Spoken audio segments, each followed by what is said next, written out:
देखो, geography complete हो गई थी। आज शुरू करेंगे अपन भारत का इतिहास।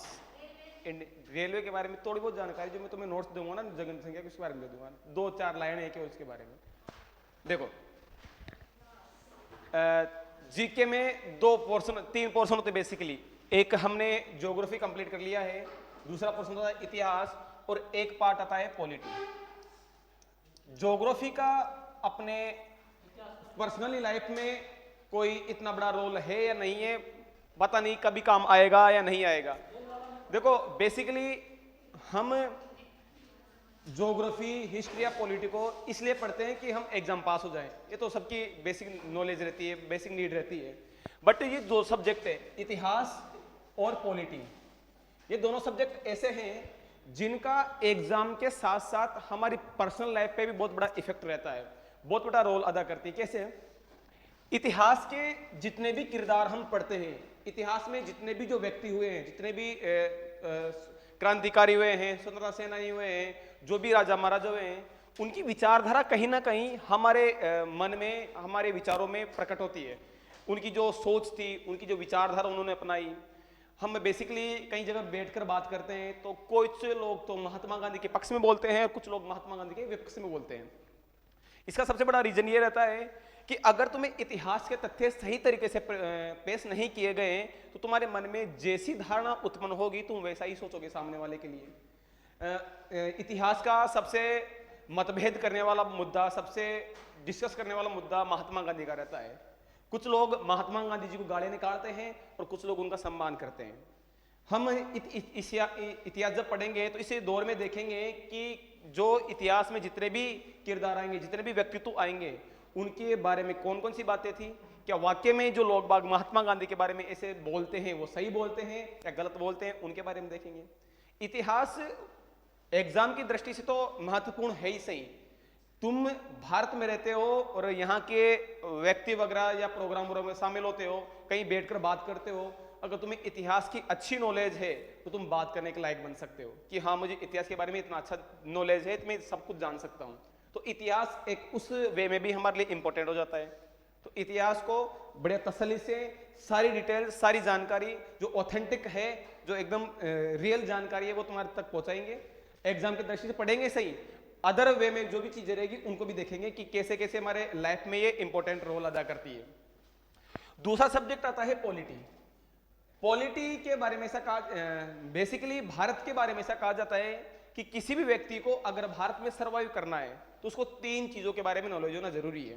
पहली चीज, उसको क्रिकेट के बारे में नॉलेज होना जरूरी है कि आजकल क्रिकेट में कौन चल रहा है, कौन अच्छा खेल रहा है, कौन बुरा खेल रहा है, कौन नहीं खेल रहा। पहली चीज क्रिकेट के बारे में नॉलेज चाहिए। दूसरी, यहाँ की पॉलिटिकल जो भी कंडीशन है उसके बारे में उसको नॉलेज होनी चाहिए कि कौन सा राजनेता क्या कर रहा है, किसको मंत्री बना रहे हैं, किसको प्रधानमंत्री बना रहे हैं, किसको क्या बना रहे हैं। तीसरी चीज, यहाँ का जो बॉलीवुड है, हमारा जो इंडस्ट्री है बॉलीवुड इंडस्ट्री, उसमें किसका अफेयर किसके साथ चल रहा है, किसको हीरो बना रहे हैं, किसको क्या बना रहे हैं, वो नॉलेज होना चाहिए। अगर इन तीनों चीजों की नॉलेज है तुम लोगों को तो तुम इंडिया की कल्चर में, इंडिया की सोसाइटी में सर्वाइव कर पाओगे। तुम चाय की थड़ी पे देखो, तुम किसी फंक्शन में देखो, तुम कहीं पर भी देखो, जहां पर 10 लोग बैठे हुए हैं ना, वहां पर इन तीनों मुद्दों में से किसी ना किसी एक मुद्दे पर बात छिड़ी हुई होगी। या तो अगर नौजवान बैठे हुए हैं तो हो सकता है क्रिकेट की बात छिड़ी हो, बड़े बुजुर्ग कुछ ऐसे बैठे हो तो पॉलिटिक्स की बात छिड़ी हो, या हो सकता है बॉलीवुड की बात छिड़ी हो। तो ये मुद्दे रहते हैं जो मेनली पता रहता है। अच्छा, पॉलिटी की क्या इंपॉर्टेंस है हमारे लाइफ में? देखो, पॉलिटी से हमें यह पता चलता है कि जो हमारे आसपास जितने भी रूल चल रहे हैं, जितने भी रेगुलेशन चल रहे हैं, जितने मंत्री आ रहे हैं, मुख्यमंत्री, प्रधानमंत्री जो भी आ रहा है, इनका चुनाव कैसे होता है, ये बनते कैसे हैं, कैसे बनकर आते हैं, कौन बनाता है, कितने समय तक बनता है, क्या क्या प्रोसेस रहती है, वो सब चीजें देखने को मिलती है पॉलिटी में। भारत का राष्ट्रपति बनता है तो भारत के राष्ट्रपति का इतना ऊंचा पद क्यों है, भारत का राष्ट्रपति कहां से लिया, क्यों बनाया गया, कहां जरूरत पड़ गई थी राष्ट्रपति बनाने की, प्रधानमंत्री क्यों बनाया गया, कहां जरूरत पड़ गई थी बनाने की, इन सभी क्वेश्चनों का जो आंसर मिलता है मैं पॉलिटी में मिलता है। इसके अलावा हमें पॉलिटी पढ़ने से यह पता चलता है कि हम नागरिक जो भारत के हैं, हमारे क्या अधिकार है, हमारे क्या कर्तव्य है, तुम्हारे पास कितने कानून है तुम्हारे पास कि तुम्हारा कोई अगर दमन करना चाहता है तो तुम उसके खिलाफ केस कर सकते हो। किस किस बात पर, छोटी से छोटी बात के लिए तुम्हें अधिकार दे रखा है। उन सब अधिकारों की जानकारी मिलेगी हमें इस पॉलिटी में। मैं तुम्हें हिस्ट्री और पॉलिटी दोनों पढ़ाऊंगा, दोनों को हम एग्जाम की दृष्टि से तो पढ़ेंगे ही सही, जो चीजें एग्जाम में इंपॉर्टेंट, क्योंकि हमें एग्जाम फाइट करना है पहले बात तो, वो तो पढ़ना ही है। इसके अलावा तुम्हारी पर्सनल लाइफ में जो चीजें तुम्हारे लिए काम आने वाली है, आगे जाकर जो तुम्हारे व्यक्तित्व को डेवलपमेंट करेगी, तुम आगे जाके तुम जैसी बातें करोगे वो तुम्हारे एक मार्गदर्शन के रूप में काम करेगी। उन सब चीजों का जो तुम्हारा व्यक्तित्व है, जो तुम्हारी जो मोरल वैल्यू है, वो क्रिएट होगी इतिहास से और पॉलिटी से।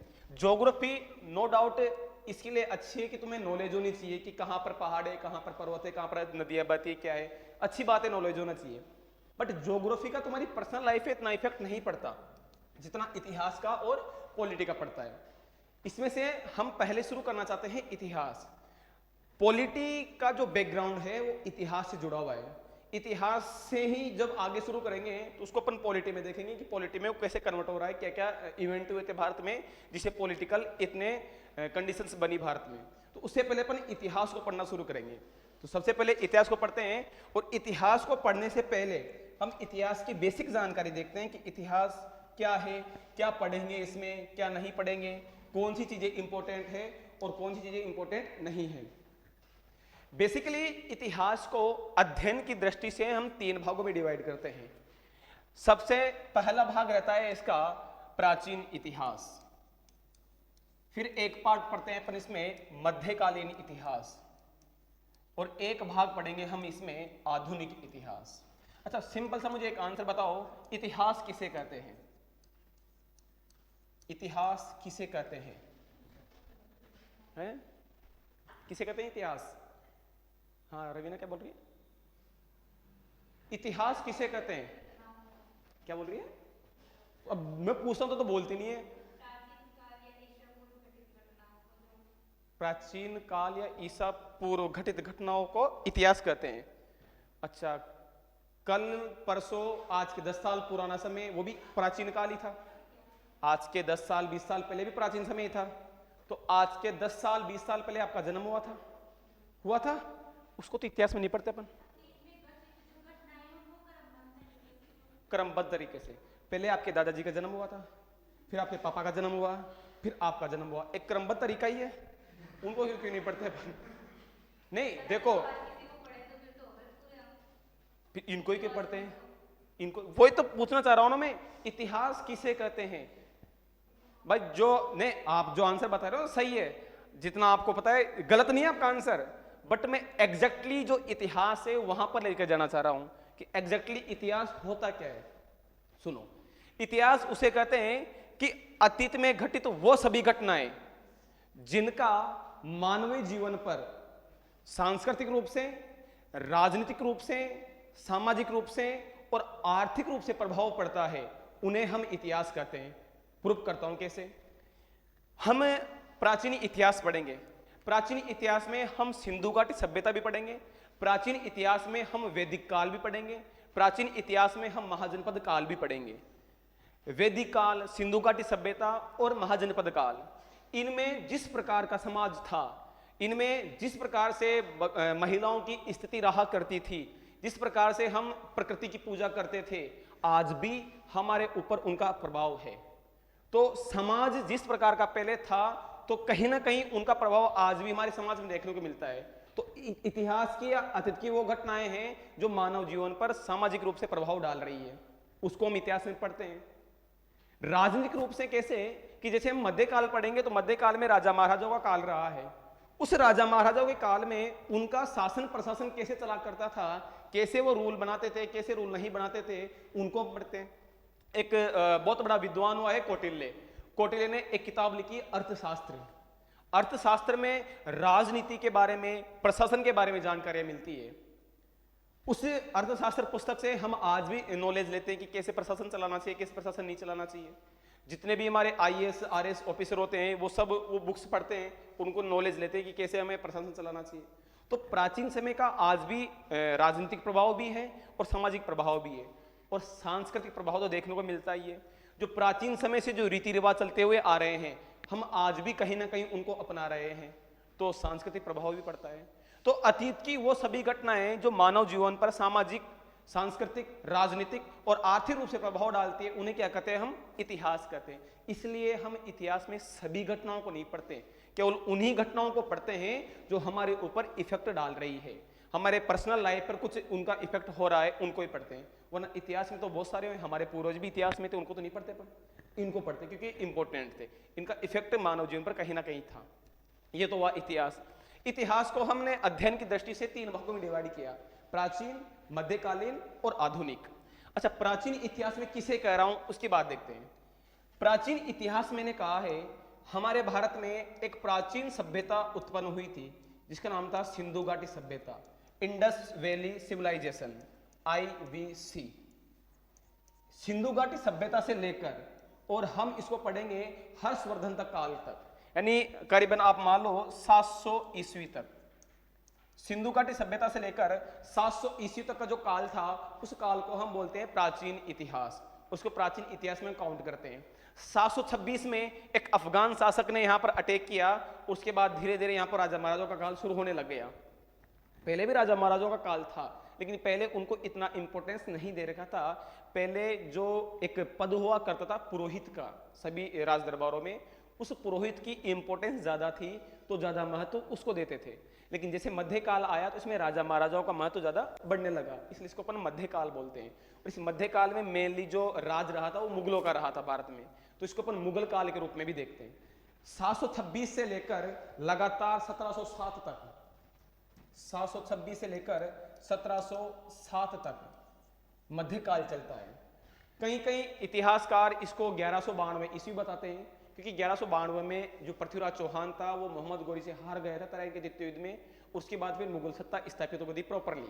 बट कुछ अटैक होने लगे थे 726 ईस्वी से भी, तो उससे भी कुछ इतिहासकार इसको मानते हैं कि तब से मध्यकाल स्टार्ट हुआ है।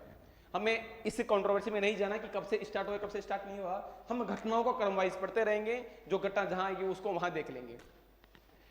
आधुनिक इतिहास की बात करें तो आधुनिक इतिहास का प्रारंभ होता है 1707 से लेकर और 1947 तक, जब तक भारत आजाद नहीं हुआ।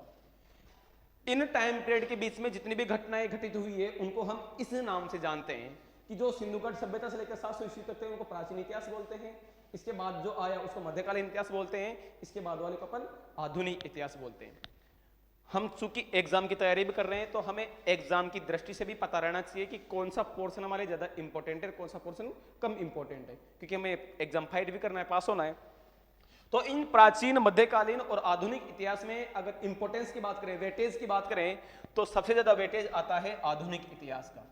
अगर मान लो किसी भी एग्जाम में हिस्ट्री के 20 क्वेश्चन आ रहे हैं, तो उन 20 क्वेश्चनों में से 12 क्वेश्चन आधुनिक इतिहास के होते हैं, बचे 6 क्वेश्चन होते हैं प्राचीन इतिहास के और 2 क्वेश्चन होते हैं मध्यकालीन इतिहास के। तो इसी आधार पर आप आइडिया लगा सकते हो कि हमें ज्यादा इंपॉर्टेंट कौन से पार्ट को देने हैं और कम इंपॉर्टेंस कौन से पार्ट को देनी है। सबसे ज्यादा हम आधुनिक को ढंग से पढ़ेंगे और प्राचीन को अच्छे से पढ़ेंगे। मध्यकालीन की बात बताता हूं। देखो, मध्यकाल में मैंने अभी पहले कहा कि यहाँ पर राजा महाराजाओं का शासन शुरू हो चुका था। राजा महाराजाओं के शासन काल में मोस्टली कला संस्कृति से क्वेश्चन पूछे जाते हैं कि फलानी मस्जिद कब बनाई गई, फलाना महल कब बनाया गया, फलाना नृत्य कब शुरू हुआ, या मुगल काल का जो मुगल चित्रकला है उसका स्वर्ण काल किसके टाइम पे था, मुगल संगीत कला का टाइम स्वर्ण काल किसके टाइम पे था। आर्ट एंड कल्चर से ज्यादा क्वेश्चन पुटअप कर देते हैं राजा महाराजाओं के, तो हम उनको वहां पर अच्छे से कवर कर लेते हैं। फिर भी हम मध्यकाल में भी जो जैसे बलबन हुआ, औरंगजेब हुआ, अकबर हुआ, बाबर, जहांगीर, इन सबको पढ़ेंगे, लेकिन इतना डिटेल से नहीं पढ़ेंगे जितना डिटेल से अपन आधुनिक और प्राचीन इतिहास को पढ़ेंगे, क्योंकि ज्यादा वेटेज इन दोनों का रहता है। इनका जहां से ज्यादा जितना वेटेज रहेगा उतना अपन पढ़ लेंगे अलग से, और इसको ज्यादा अगर पोस्ट जो फोर्स करेंगे वो कला और संस्कृति में देखेंगे। तो मोटा मोटा ये तरीका रहेगा हमारा इतिहास को पढ़ने का। अब आज जो हम शुरू करने जा रहे हैं वो शुरू करेंगे आधुनिक इतिहास। अभी लिखना नहीं है, पहले समझना, फिर उसके बाद में जब एक प्रॉपरली तरीके से लिखाएंगे तब लिखेंगे ना। देखो, पहले आधुनिक इतिहास के बारे में कुछ जानकारी देखते हैं। मैंने अभी कहा था कि इन इतिहास का जो टाइम पीरियड है सभी का, प्राचीन का, मध्यकालीन का और आधुनिक का, इन इतिहास के जो टाइम पीरियड है इनको लेकर सभी इतिहासकारों के मध्य मतभेद रहता है। कोई बोलता है ये अब से प्रारंभ हुआ है, कोई बोलता है कब से प्रारंभ हुआ है। मैं जब इतिहास पढ़ाता हूं तो आधुनिक इतिहास को बेसिकली 2 भागों में डिवाइड करता हूं। एक आधुनिक इतिहास वो जिसमें अंग्रेजों ने हमारे ऊपर शासन करना प्रारंभ किया था, अंग्रेज हमारे ऊपर कैसे शासन करना उन्होंने स्थापित किया, अंग्रेजों ने हमारे ऊपर कैसे सत्ता स्थापित की, उस चीज को देखेंगे। दूसरा पार्ट में इसको डिवाइड करता हूं कि इस अंग्रेजों की सत्ता का हमने कैसे विरोध किया, और उस विरोध को हम बोल देते हैं राष्ट्रवादी आंदोलन। अगर मैं इसको सिंपल सी बात में कहूं तो ये वाला जो पार्ट है इसको बोलते हैं अपन गुलामी, हम गुलाम रहे थे अंग्रेजों के, और इस वाले भाग को बोलते थे अपन आजादी, हमने आजादी के लिए लड़ाई लड़ी थी। बेसिकली आधुनिक इतिहास को इन दो भागों में डिवाइड किया जाता है। जो घटनाएं अंग्रेजों के आने से लेकर अंग्रेजों के शासन स्थापित करने तक की रहेगी उनको अपन अंग्रेजों की शासन सत्ता या गुलामी कहते हैं, और जब अंग्रेजों का शासन स्थापित हो गया तो उसके खिलाफ हम भारतीयों ने क्या क्या एक्शन किए, क्या एक्शन नहीं किए, उनको अलग से देखते हैं, उसको बोलते हैं अपन राष्ट्रवादी आंदोलन या आजादी। अब इस आधुनिक इतिहास के टाइम को लेकर भी अलग अलग इतिहासकारों में मतभेद रहते हैं। कैसे? कुछ इतिहासकार ऐसे बोलते हैं कि आधुनिक इतिहास 1757 से प्रारंभ हुआ है। अच्छा, ऐसा क्यों बोल रहे हैं ये? क्योंकि इतिहासकार ऐसे बोलते हैं कि 1757 में एक युद्ध हुआ था, प्लासी का युद्ध, बैटल ऑफ प्लासी। प्लासी के युद्ध के बाद में भारत में अंग्रेजों का शासन स्थापित हो चुका था, तो तब से मानते हैं कि तब से हमारा आधुनिक इतिहास शुरू हुआ है। कुछ इतिहासकार बोलते हैं कि ये जो आधुनिक इतिहास है इसका प्रारंभ हुआ था 1707 से। अच्छा, 1707 में ऐसा क्या हुआ था कि तब से मानते हैं कि अंतिम सबसे अच्छा कोई मुगल बादशाह था तो वो था औरंगजेब। अंतिम सबसे शानदार मुगल बादशाह बना था औरंगजेब। औरंगजेब के बाद में जितने भी मुगल बादशाह आए थे वो बेलखने थे, किसी काम के नहीं थे। औरंगजेब की मृत्यु हो गई थी 1707 में। जब औरंगजेब की मृत्यु हुई तो अंग्रेजों का दबदबा बढ़ने लग गया था, क्योंकि मुगल बादशाह बेलखने थे, उसकी कोई मानता नहीं था मुगल बादशाहों की, तो अंग्रेजों का दबदबा बढ़ने लग गया था औरंगजेब की मृत्यु के बाद। तो कई इतिहासकार इसको मानते हैं कि तब से ही आने लग गए थे अंग्रेज, और कुछ इतिहासकार इसको तब से मानते हैं कि जब से अंग्रेजों ने भारत की खोज करना शुरू की थी 1598 ईस्वी में, तब से इसको मानने लगे। हम इसको किस आधार पर पढ़ेंगे? हम उस मतभेद में, उस कंट्रोवर्सी में नहीं जाएंगे कि इतिहास कहां से शुरू हुआ है, आधुनिक इतिहास। वो जब अपन घटनाएं पढ़ेंगे उसके आधार पर डिसाइड हो जाएगा कि कहां से शुरू हुआ है आधुनिक इतिहास। हम आधुनिक इतिहास को इन दो भागों में बांट कर पढ़ेंगे, एक तो अंग्रेजों का शासन स्थापित कैसे हुआ और एक राष्ट्रवादी आंदोलन कैसे प्रारंभ हुआ। तो सबसे पहले हम शुरू करते हैं कि हम अंग्रेजों के गुलाम बने कैसे, इसको पढ़ेंगे। उससे पहले हम इतिहास की जो बेसिक जानकारी थी उसको लिख लेते हैं एक बार, फिर प्रॉपरली अपन शुरू करेंगे आधुनिक इतिहास। तो एक बार लिखो आप, ज्योग्राफी कॉपी में ऐड मत करना, इसको अलग से कॉपी बनाना, इसकी 1 से 1.5 कॉपी भर जाएगी इतिहास की, है ना, तो अलग से कॉपी बनाना। लिखो, पहले इतिहास की डेफिनेशन लिख लो छोटी सी ना, कभी कोई पूछ ले तो तुम एक प्रॉपरली तरीके से बताना ना। हालांकि किसी भी एग्जाम में नहीं पूछेगा तुमसे, बट कोई नॉर्मली कोई पूछ ले तब तुम्हें आंसर दे सको इसका, है ना। लिखो, अतीत में घटित, क्या लिखो, अतीत में घटित वो सभी घटनाएं, अतीत में घटित वो सभी घटनाएं जिनका मानवीय जीवन पर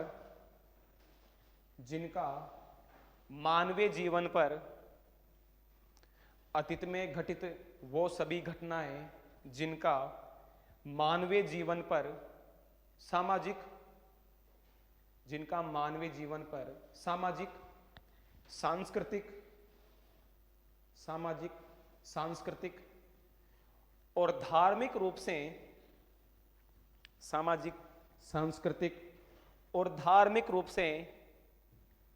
प्रभाव पड़ता है,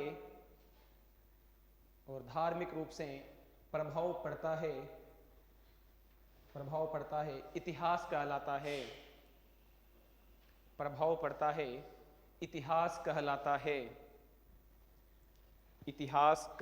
है। एक बार इतिहास को 3 भागों में डिवाइड कर लो ना, ऐसे कैसे बना लो, और इसमें से डबल स्टार लगा लेना आधुनिक पर, क्योंकि हम ज्यादा इसको पढ़ेंगे, मतलब अच्छे से पढ़ना इसको। सिंगल स्टार इस पे लगा लेना, इस पे कुछ लगा ना, इसको ऐसे कैसे बना लो एक बार, और टाइम पीरियड भी लिख लेना।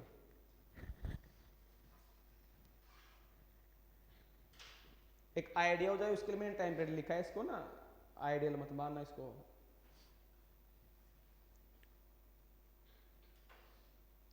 इतिहास लिख के प्राचीन, मध्यकालीन, आधुनिक और ये टाइम पीरियड लिख लेना।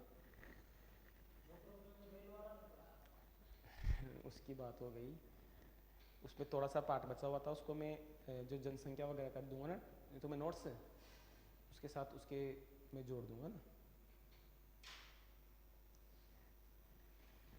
क्योंकि अभी तक मैंने आपको जनसंख्या नहीं लिखवाई थी ना, जनसंख्या में फैक्ट आते हैं तो उसमें मैंने लिखवाई नहीं थी वो।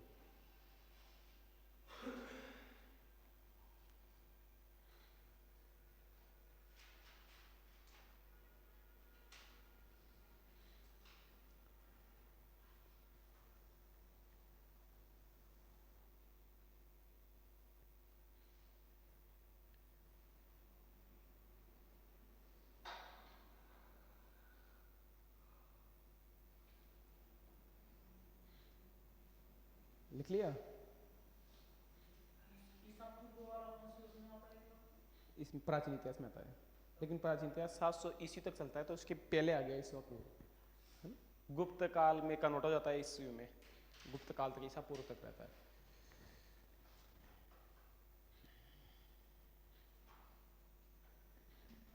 लिख लिया?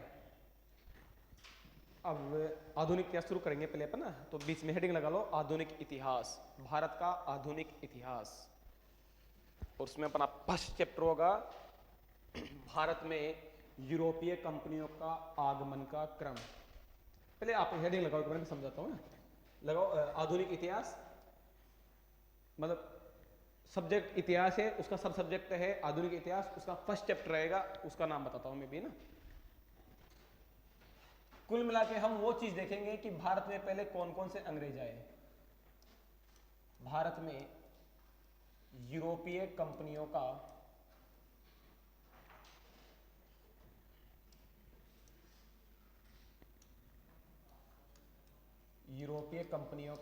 आगमन का क्रम,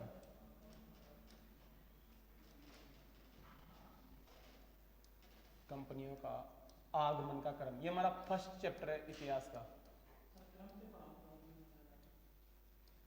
क्रम से अच्छा, पहले प्राचीन इतिहास पढ़ाऊं? ये जो भारत में यूरोपीय कंपनी, ये अपन जो इतिहास पढ़ रहे हैं ना, आधुनिक इतिहास, इसमें इसका कोई इफेक्ट नहीं पड़ेगा कि तुमने प्राचीन इतिहास नहीं पढ़ा है या तुमने आधुनिक मध्यकालीन इतिहास नहीं पढ़ा है, इसका रत्ती भर फर्क नहीं पड़ेगा इस चीज पर। और जहां एक दो बातें आएगी वहां मैं समझा दूंगा, है ना, क्योंकि देखो जो चीज ज्यादा इंपॉर्टेंट होती है ना, उसको पहले पढ़ते हैं ना, तो वो चीज बार बार रिवाइज होती है अपने माइंड में। अगर मान लो अपन प्राचीन इतिहास पहले पढ़ लेंगे ना, तो उसको जैसे अपने ज्योग्राफी पढ़ी थी, अब ज्योग्राफी के जो फर्स्ट के 2-3 चैप्टर थे वो 10 बार रिवाइज होगी तुम लोगों के।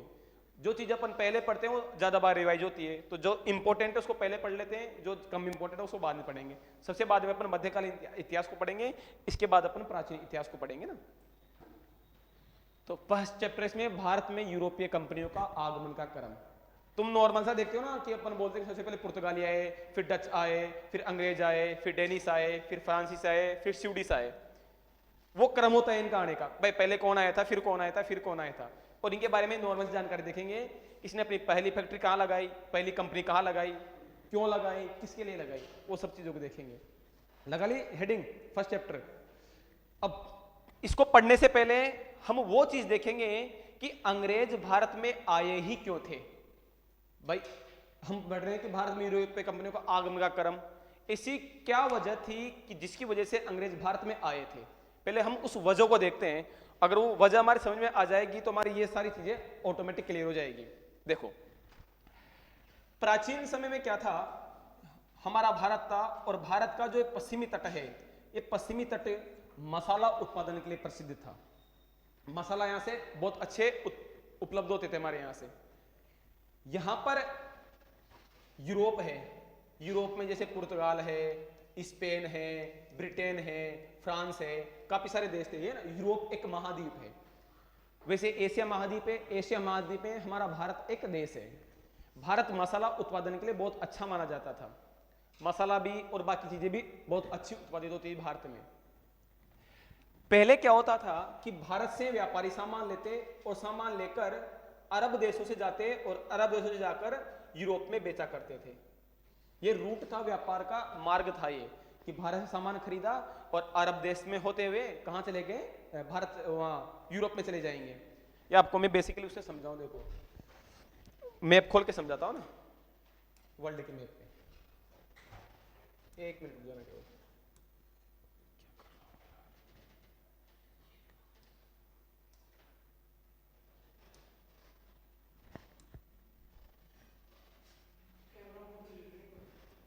एक मिनट रुक जा।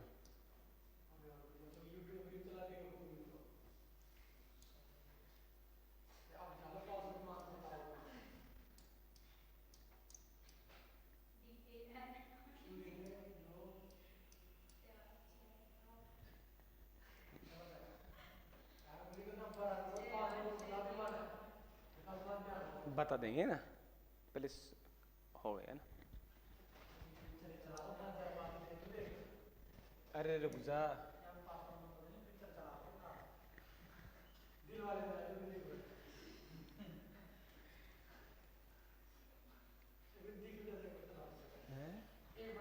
अरे रुक जा रे।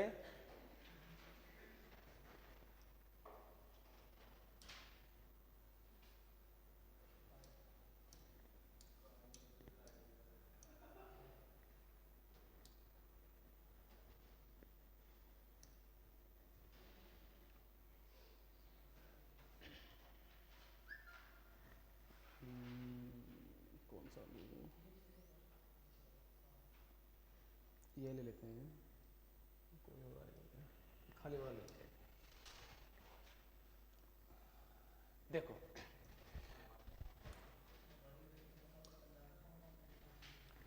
ये है हमारा प्यारा भारत। कहाँ है भारत? रुक जा एक मिनट, पहले इसको लाते हैं है ना। ये भारत है ना, चल क्यों नहीं रहा, ये चल गया। यहां से ये वाला यूरोप है, यूरोप है। यूरोप के कई सारे देश थे, पुर्तगाल था, ब्रिटेन था, फ्रांस, स्पेन है ना, डच वगैरह, जिसको अपन डेनमार्क बोलते हैं।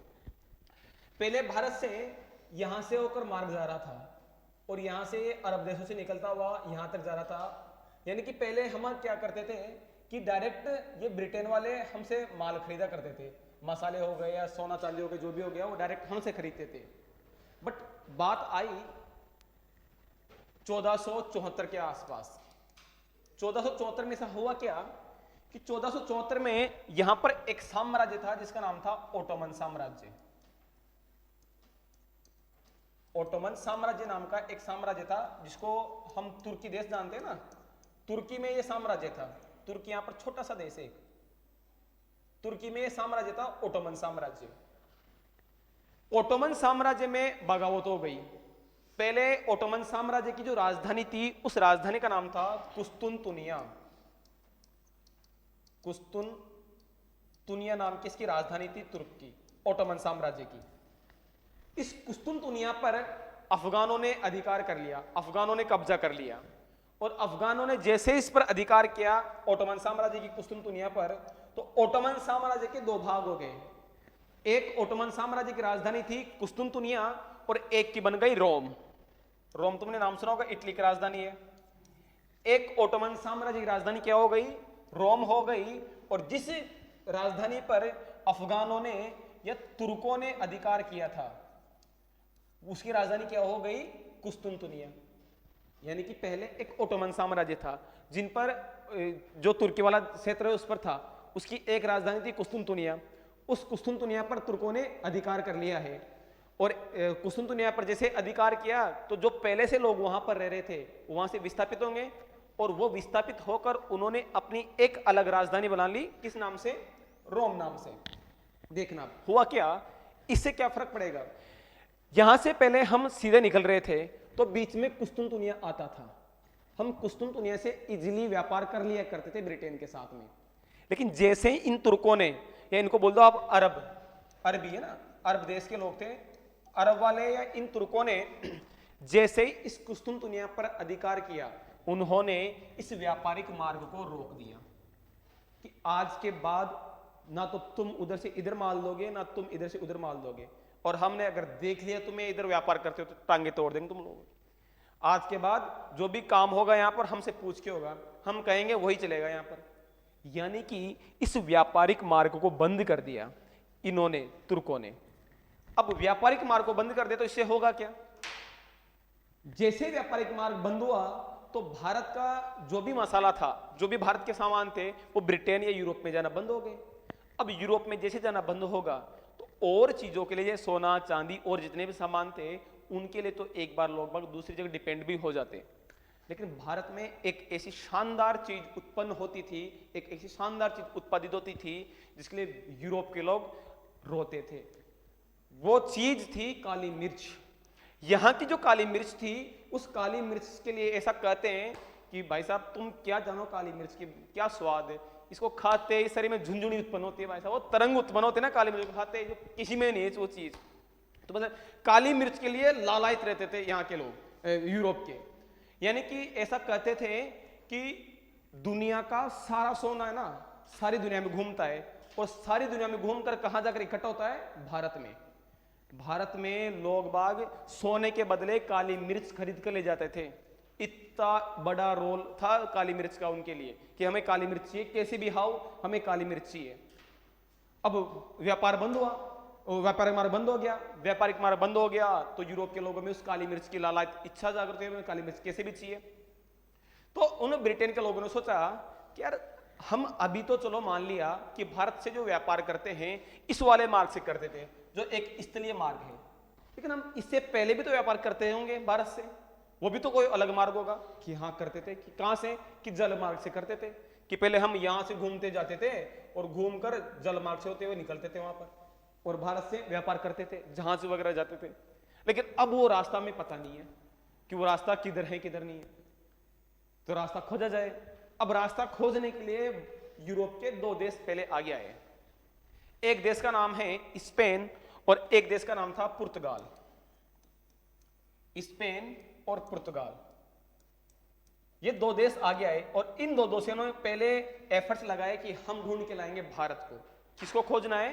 भारत को खोजना है। देखो जो काली मिर्च थी ना, काली मिर्च के बारे में ये जितने भी ब्रिटेन वाले थे, देखो हमारे ऊपर सबसे पहले किसी विदेशी ने आक्रमण किया है तो वो कौन था? सिकंदर था। सिकंदर यवन से आया हुआ था, जिसको आज हम ग्रीक बोलते हैं। यवन एक देश है जिसको आज हम ग्रीक बोलते हैं। यवन से आया हुआ था और इस सिकंदर के बाद जितने भी सबने अटैक किया उन सबको हम यवनी बोलते थे कि किसी ने अटैक कर दिया कि यवनों ने अटैक कर दिया। हम आगे भी जितने भी, चाहे से वो मुगल हो, अफगान हो, तुर्क हो, कोई भी हो, उन सबको मैंने क्या बोला है? यवनी बोला है। क्योंकि सिकंदर ने भारत को बहुत तरीके से हतोत्साहित किया था, बहुत नुकसान किया था। तो आज भी हम कोई भी विदेशी अटैक करता था तो उसको हम क्या बोलते थे? कि यवनों ने आक्रमण किया है। अच्छा, यवन भारत में क्यों आ रहे हैं? किस चीज के लिए आ रहे हैं? काली मिर्च के लिए। अच्छा, काली मिर्च उनको प्रिय है। किनको? यवन के लोगों को। इसलिए काली मिर्च का ग्रंथों में नाम मिलता है यवन प्रिया। वो चीज जो यवनों को प्रिय हो, यवन प्रिया कहा जाता है काली मिर्च को। काली मिर्च का पर्यायवाची होता है यवन प्रिया। तो काली मिर्च के लिए स्पेन और पुर्तगाल सबसे आगे आए। स्पेन की रानी थी स्पेला। स्पेला नाम की स्पेन की रानी थी। इसने सबसे पहले कहा कि इसका एक सेनापति था, एक बंदा था, उसको कहा कि जाओ भारत को ढूंढ के लाओ। पहले स्पेन ने कहा, तो भारत को कैसे ढूंढ के लाए? एक जहाज दिया उसको, पैसे टके दिए उसको, सब कुछ दिया उसको। साफ साफ बोला हमें नहीं पता भारत किस दिशा में, तू जाने तेरा काम जाने। ये पैसे पकड़, ये जहाज पकड़ और ये सैनिक पकड़, कोई बीच में आए तो लड़ाई कर लें, जो भी हो सब देख लें तेरे हिसाब से। जिस बंदे को इसने भेजा था उस बंदे का नाम था कोलंबस। इसे रानी ने जिस बंदे को भेजा था उस बंदे का क्या नाम था? कोलंबस था। कोलंबस ने जहाज उठाया, जहाज उठाकर समुद्र में चल रहा है, धर्मजला धरपुंजा, धर्मजला धरपुंजा, दूर दूर तक जहाज समुद्र फैला हुआ है। बात साहब, समुद्र का कोई और छोर थोड़ी है, चल रहा है जहाज। उसको पता नहीं किस ओर जाना है। उसको जाना था ईस्ट में, आ गया वो वेस्ट में। उनको केवल इतना पता था कि भारत के लोग काले हैं। भारत के लोग कैसे हैं? काले हैं। वाकई में हम काले ही हैं। अब तुम ये सोच लो कि मैं गोरा हूं काश में एक बार देखकर तसली पालो जीवों को, तो तुम्हारी गलतफहमी है मिस्टर। दुनिया में तीन ही तरह के लोग मिलते हैं, एक गोरे यूरोप और अमेरिका वाले, एक काले हम और अफ्रीका वाले, और एक पीले जापान और चीन वाले। भारत पूरे विश्व में केवल 3 ही टाइप के लोग मिलते हैं ना। हाँ ये हो सकता है कि कोई कम काला कम ज्यादा गोरा हो, वो अलग चीज हो सकती है, बट भारत, अरे मूर्खानंद में वो बात नहीं बोल रहा, मूर्ख मैं ये बोल रहा हूं कि भारत के लोगों को किस तरीके से जानते थे यूरोप वाले, तो उनको केवल इतना पता था कि भारत के लोग कैसे हैं, काले हैं। कोलंबस को एक द्वीप पर कुछ काले लोग दिखाई दिए, तो कोलंबस से तो यार इंडिया आ गया, इंडिया के लोग कैसे काले, तो उसको काले लोग दिखाई दिए, इंडिया आ गया। उसने जहाज लेके वहां जाके पूछा कि इट इज इंडिया, कि नो, तो इट इज अमेरिका। मतलब कि उसको जाना किधर था, उसको जाना ईस्ट में था, वो आ गया वेस्ट में। कहां क्या खोज लिया उसने, अमेरिका खोज लिया। और जिस द्वीप पर वो गया था, इस वाले द्वीप पर चला गया वो, जिस द्वीप पर वो गया था वहां पर काले लोग थे, उसको जाना किधर था, ईस्ट में चला गया, कहां पर, वेस्ट। कोलंबस का कहा जो भी हो भला है, इतना ढूंढता ढूंढता आया हूं, ये मिला है तो इसको ही सही, हम तो इसको ही इंडिया मान लेंगे। तो आज भी हम जिस द्वीप को कोलंबस ने खोजा था उसको वेस्ट इंडीज के नाम से जानते हैं, क्योंकि इंडिया ईस्ट में था, उसने वेस्ट में खोज लिया था और खोजने गया था इंडिया, इसलिए इसका नाम क्या पड़ गया, West Indies. West Indies America का एक द्वीप है। तो हम पढ़ते हैं कि अमेरिका की खोज किसने की, कोलंबस ने। किसने की थी, कोलंबस ने। अब भारत तो नहीं मिला, स्पेन की रानी ने खूब कर लिए प्रयास। अब पुर्तगाल का राजा था, पुर्तगाल के राजा ने अपने सेनापतियों को भेजा कि जाओ यार इंडिया को खोज के लाओ। अब इंडिया खोजने किसको भेजा जाए, इंडिया खोजने उसने भी अपना एक सेनापति भेजा। एक सेनापति को कहा कि जा जहाज ले, पैसे टके ले, तोपे ले और सैनिक ले, और जा ढूंढ तू भी इंडिया को। उसने भी जहाज उठाया, धर्मजला दरकुजा, वो भी चल रहा है धीरे धीरे भाई साहब समुद्र की लहरों में। अब उसको भी कहां इंडिया मिले, क्योंकि दिशा तो पता ही नहीं थी किसी को। वो इधर से चलना प्रारंभ हुआ, इसको मैं एक बार मिटाता हूं थोड़ा सा ना, इधर से चलना प्रारंभ हुआ यहां से, और धीरे धीरे चलता चलता वो तो चला गया था इधर, कौन, कोलंबस। तो उसको तो जाना उधर था लेकिन चला गया इधर, तो उसने वेस्ट इंडीज खोज कर दी। फिर यहां से पुर्तगाल से दूसरा बंदा शुरू हुआ निकलना, और वो निकलता निकलता यहां पर चला गया। यह है अफ्रीका महाद्वीप।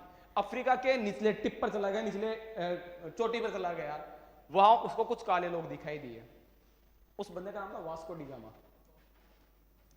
पुर्तगाल से जिस बंदे को भेजा गया उसका नाम क्या था, Vasco D gamma. Vasco D gamma जब गया तो इसको इस अफ्रीका के निचले हिस्से पर कुछ भारतीय दिखाई दिए, वही काले लोग दिखाई दिए कुछ, भारतीय है यार ये। तो उस वास्को डी गामा ने उन लोगों से पूछा कि आप लोग कहां से हो, कि हम भारत से हैं। अच्छा तो आप भारत से, मतलब ये भारत नहीं है, कि नहीं ये अफ्रीका है। हमारे भारत में एक राज्य पड़ता है गुजरात, और गुजरात के लोगों के खून खून में व्यापार बसा हुआ है। गुजरात के लोग व्यापार में बहुत अच्छे रहते हैं और व्यापार के लिए कहीं भी पहुंच जाते हैं। तो उस समय भी गुजरात के लोग अफ्रीका पहुंच गए थे व्यापार करने के लिए।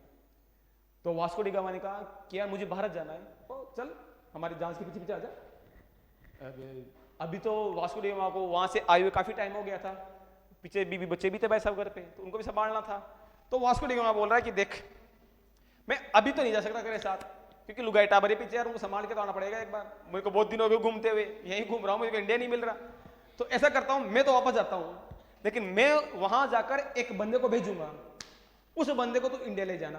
कि ठीक है ले जाऊंगा। वास्को डी गामा वापस गया, वापस जाकर बोलता है पुर्तगाल के शासक को कि मैंने इंडिया तो नहीं खोजा, लेकिन इंडिया जाने वाला मार्ग खोज लिया है। ऐसे आप अफ्रीका महाद्वीप पे जाओगे, उसके निचले हिस्से पे जाओगे, वहां जाकर तुम्हें कुछ गुजराती व्यापारी मिलेंगे, वहां उनके पास जाना और तुम्हें इंडिया ले जाएंगे। ठीक है, एक नए बंदे को भेजा पुर्तगाल के शासक ने। वो गया वहीं अफ्रीका के निचले टिप पर, वहां गुजराती व्यापारी खड़े थे। वो बोले 5 रुपए इंडिया इंडिया इंडिया, 5 रुपए ऐसे आवाज लगा रहे थे। कह दो 5 रुपए मिल जाओ, इंडिया लेके चलूंगा तुम्हें। तो वो गया पुर्तगाल वाला कि हाँ मैं चलना चाहता हूँ इंडिया, फॉलो मी। पीछे गया जहाजों के, अब पीछे ले जाके उसने पूछा कि यार तुझे इंडिया में जाना कहाँ है, इंडिया बहुत बड़ा है, कहाँ जाना है? कि मुझे तो वहां जाना है जहां पर काली मिर्च सबसे ज्यादा मिलती है। यार काली मिर्च तो हमारे केरल के तट पे मिलती है। केरल का जो कालीकट नाम का तट है, वहां पर काली मिर्च सबसे बेहतरीन मिलती है, तो कोई ना मुझे वहां पर उतार देना। कि ठीक है। तो उस गुजराती व्यापारी ने, अब्दुल रहीम नाम का गुजराती व्यापारी था, उस गुजराती व्यापारी ने उस बंदे को, पुर्तगाल के बंदे को कहां पर उतार दिया, केरल के उस तट पर उतार दिया। और वहां ले जाकर फिर उसके आगे जो इन्होंने व्यापार करना शुरू किया था उसको पढ़ते हम भारत में यूरोपीय कंपनियों के क्या क्या सत्ता रही, क्या क्या वो रहे। तो हम इसको शुरू करने से पहले एक चीज वो देख लेते हैं कि सबसे पहले भारत में कौन आया, और फिर एक बार उनका ऑर्डर लिख लेते हैं, फिर एक एक का पोस्टमार्टम करेंगे ढंग से। पहले पुर्तगालियों को पढ़ेंगे ढंग से, फिर डचों को पढ़ेंगे, फिर अंग्रेजों को पढ़ेंगे, फिर डेनिश को पढ़ेंगे, फिर फ्रांसीसियों को पढ़ेंगे, फिर स्वीडिश को पढ़ेंगे। एक एक को ढंग से पढ़ेंगे कि इन्होंने भारत में क्या क्या काम किया है, कब कब अपनी कंपनियां लगाई, कब कब अपनी फैक्ट्रियां लगाई थी। तो एक बार पहले इनका क्रम लिख लेते हैं ना, क्रम लिखते हैं एक बार, हेडिंग लगा ली थी। अब देखो सबसे पहले हमारे भारत में जो अंग्रेज आए थे वो थे पुर्तगाल। ये जो मैंने पहले बातें लिखाई थी वो कुछ दुनिया वाली वो लिखने वाली नहीं है, बस तुम्हारी स्टोरी याद रहे उसके लिए समझाए थे ना। पहले मैं नाम लिखता हूं फिर उसके बाद तुम छापना। देखो सबसे पहले भारत में कौन आया था? स्पेन से जो बंदा आया था, क्या वो भारत में आ पाया था? क्या स्पेन से जिसने बंदे को भेजा था कोलंबस को, क्या वो भारत में आ पाया था? क्या नहीं, कहां चला गया था? अमेरिका। लेकिन पुर्तगाल से जिस बंदे को भेजा गया था, क्या वो भारत में आ गया था? आ गया था ना। तो सबसे पहले भारत में कौन आए थे? पुर्तगाली। तो सबसे पहले भारत में आए थे पुर्तगाली। पुर्तगालियों के बाद में डच आना शुरू हुए। हमारे वर्ल्ड में एक देश पड़ता है पोलैंड। पोलैंड के लोगों को डच कहा जाता है, जो पोलैंड है वो उसके लोगों को डच कहा जाता है। इनके बाद अंग्रेज आए, इनको थोड़ा लेट पता चला था और ये आए, अंग्रेजों ने फिर तीसरी बार आए। इसके अलावा अंग्रेजों के बाद में आए थे डेनिस। डेनिस हैं डेनमार्क के लोग, डेनिस डेनमार्क के लोग हैं। डेनिस के बाद आए थे फ्रांस, फ्रांसीसी ना। हम जब फ्रांस पढ़ेंगे ना, यानी कि फ्रांस अपने टाइम का यूरोप का दादा था, यूरोप का डॉन हुआ करता था फ्रांस। इसके बारे में देखेंगे फ्रांस की क्या कहानी थी ना। और फिर लास्ट में आए थे स्वीडिश। ये इनके आने का क्रम था कि सबसे पहले पुर्तगाली आए, फिर डच आए, फिर अंग्रेज आए। देखो सुनो, हमारे ऊपर अधिकार किसने किया है? अंग्रेजों ने। अंग्रेज तो तीसरे नंबर पर आए हैं। इससे पहले दो यूरोपीय आगे चले गए, पुर्तगाली और डच।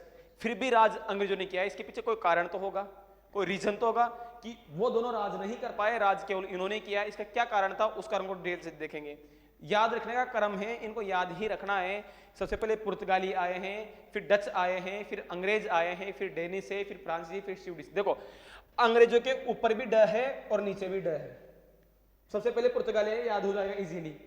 तीसरे नंबर पर कौन आए थे? अंग्रेज। अंग्रेजों के ऊपर भी क्या है? ड, और नीचे भी क्या है? ड। ऊपर वाला ड डच, नीचे वाला डेनिस, और पांचवें नंबर पर फ्रांसीसी और स्वीडिश आए थे। इनका क्रम कई सारी एग्जाम में पूछता है और हर बार एग्जाम में क्वेश्चन आता है। तो एक बार इनका क्रम लिखो, फिर पुर्तगाली को पढ़ेंगे। लिख लो क्रम।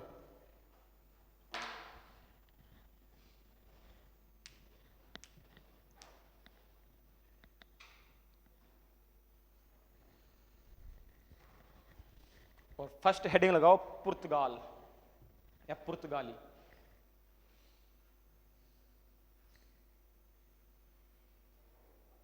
पुर्तगाल का राजा था हेनरी। हेनरी बहुत अच्छा शासक हुआ था। हेनरी वो था जो नाविकों का राजा कहलाता था। ब्रिटेन में एक शासक हुआ था विल्सन नाम का ना, विल्सन का वुड्रो नाम का है ना। उसने ये कहा था कि रोम में था, वो ब्रिटेन का शासक रोम में था। ऐसा कहा था कि जब रोम जल रहा था ना, तो विल्सन वुड्रो बांसुरी बजा रहा था, एक महल पर बैठकर बांसुरी बजा रहा था। वुड्रो ने ये बात कही थी बार बार यूरोप वालों को कि निकम्मो, तुम यहां से सोना ले जाकर भारत में जमा कर रहे हो, भारत में सोना ले देना बंद कर दो, भारत को सोना देना बंद कर दो, भारत सोने को इकट्ठा कर। हमको सोने की चिड़िया कहा जाता है, सुनते आ रहे हैं कि भारत सोने की चिड़िया थी, कि सोने के पंख थोड़े लगे हुए थे हमारे, ऐसी बात नहीं थी। दुनिया का सारा सोना हमारे पास इकट्ठा होता जाता था, क्योंकि काली मिर्च के लिए सारा सोना लेकर आते थे और सारा सोना यहाँ पर इकट्ठा होता जाता था, इसलिए हमको सोने की चिड़िया कहा जाता था। तो जो वुड्रो था वो बांसुरी बजा रहा था, रोम जल रहा था, तब वो हंस रहा था। जब रोम जल रहा था तो वुड्रो जो वहां का शासक था वो हंस रहा था कि मैंने लाख समझाया लोगों को, लेकिन फिर भी वो नहीं समझ पाए, और यहाँ का सारा धन दौलत कहाँ जाकर दे दिया? भारत में जाकर दे दिया। लेकिन लोग बाग उनकी बात सुनी नहीं थी। वो काली मिर्च जो तरंग, जो जीप पे एक बार काली मिर्च लगते, जो ललाट उत्पन्न होती है ना, वो अलग ही थी उसकी। अभी भी हम काली मिर्च कम यूज करते, कम खाते हैं काली मिर्च, काली मिर्च, मिर्च का एक इफेक्ट पड़ता है, साइंटिफिक इफेक्ट देखें मिर्च का, कि मिर्च खाने से जो हमारी आवाज है ना, उस आवाज में क्लियरपन आता है। जो मिर्च खाता है उसकी आवाज में क्लियरपन आता है। हम अंग्रेजों की तुलना में मिर्ची कम खाते हैं, अंग्रेज ज्यादा मिर्ची खाते हैं, उनकी तुलना में हम कम मिर्ची खाते हैं, क्योंकि अंग्रेजों के काली मिर्च, वो लाल मिर्च को कम यूज करते हैं, काली मिर्च को ज्यादा यूज करते हैं। और पहले के जमाने में तो लाल मिर्च थी नहीं, लाल मिर्च तो बाद में चलना शुरू हुई है।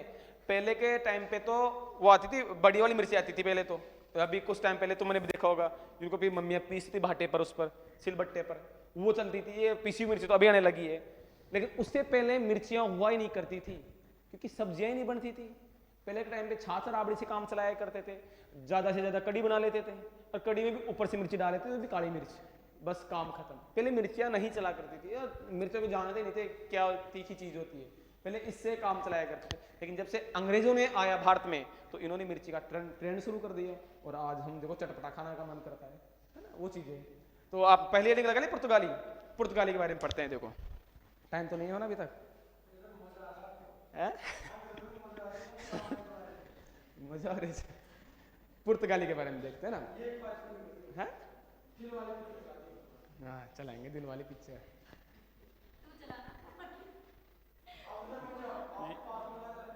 ये देखो, ये तूने कहा दिल वाले चलाने, वैसे टू चलाना, पुराने वाले तो देख रहे की है, अजी देखो सुनी जाती।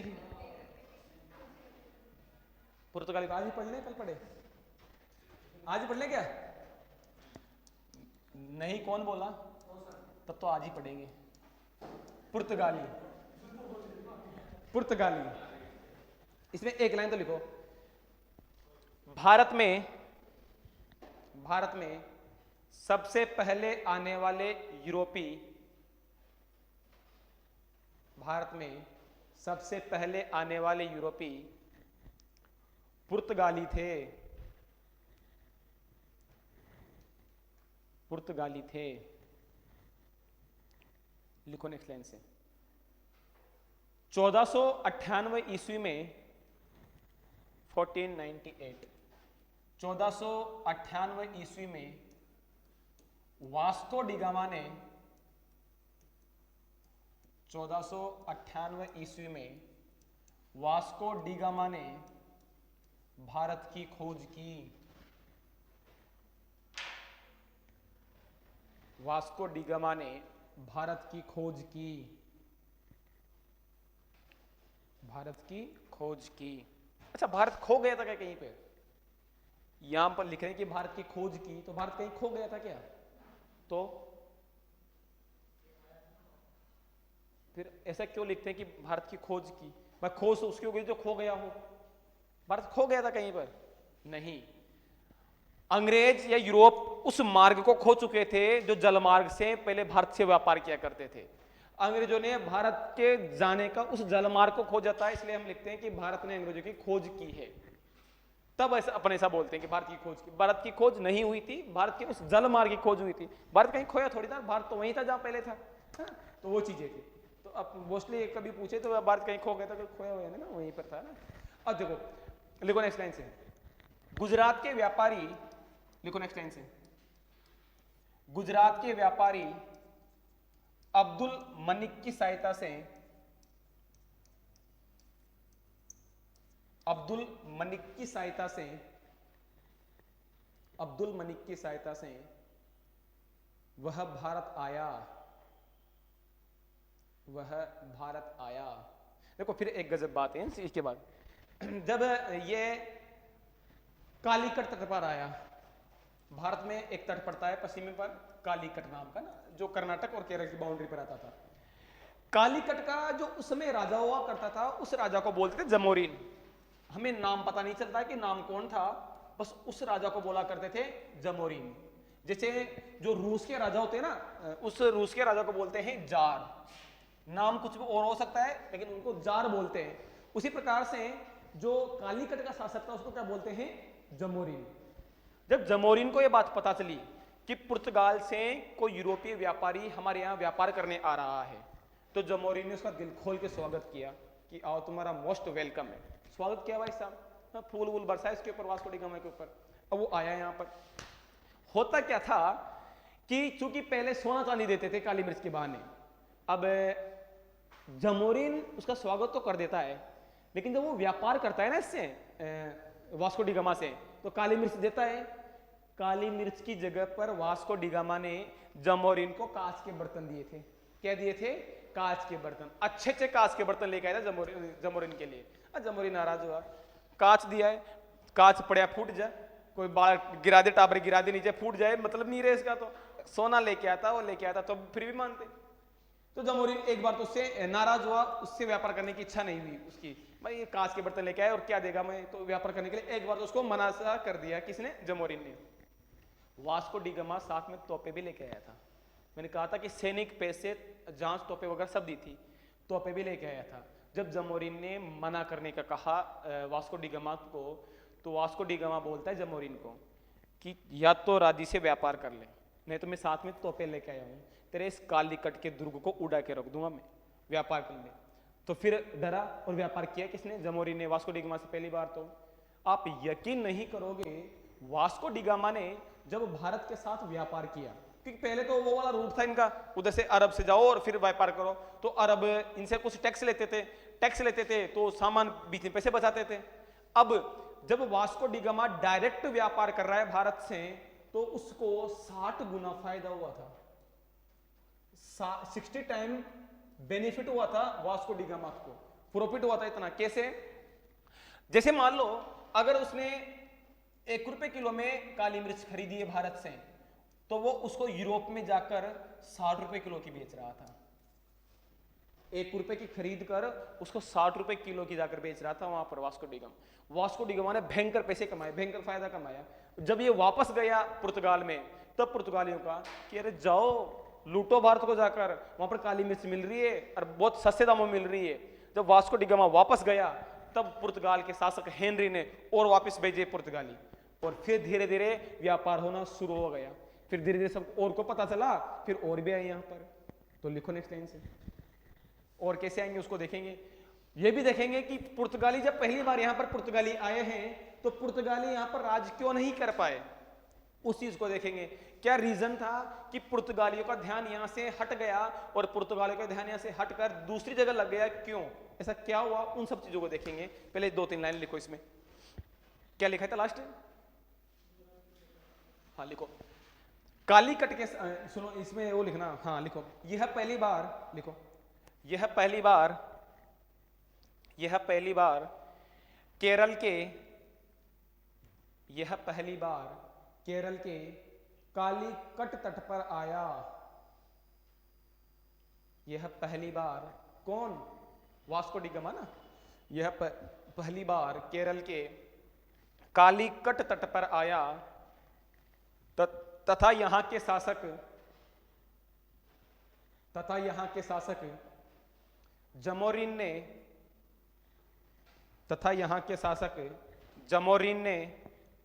इसका स्वागत किया। जमोरिन बोर्ड पे लिखा हुआ है ना, यहां के शासक जमोरिन ने इसका स्वागत किया।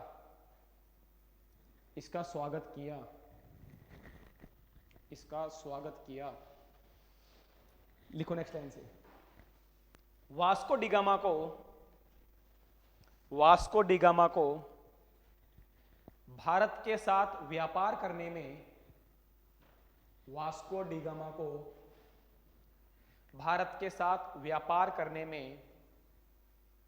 60 गुना फायदा हुआ। वास्को डी गामा को भारत के साथ व्यापार करने में 60 गुना फायदा हुआ। 60 गुना फायदा हुआ। लिख लिया? बाकी पढ़ेंगे कल। अभी तक पुर्तगाल कंप्लीट नहीं हुआ है ना, अभी तक हमने इसकी स्टार्टिंग की बातें देखी है। अभी तक अल्बुकर्क आएगा, अल्फांसो दी अल्मेडा आएगा, बहुत सारे आएंगे पुर्तगाली, उनको देखेंगे कैसे क्या करेंगे ना, फिर आगे देखेंगे।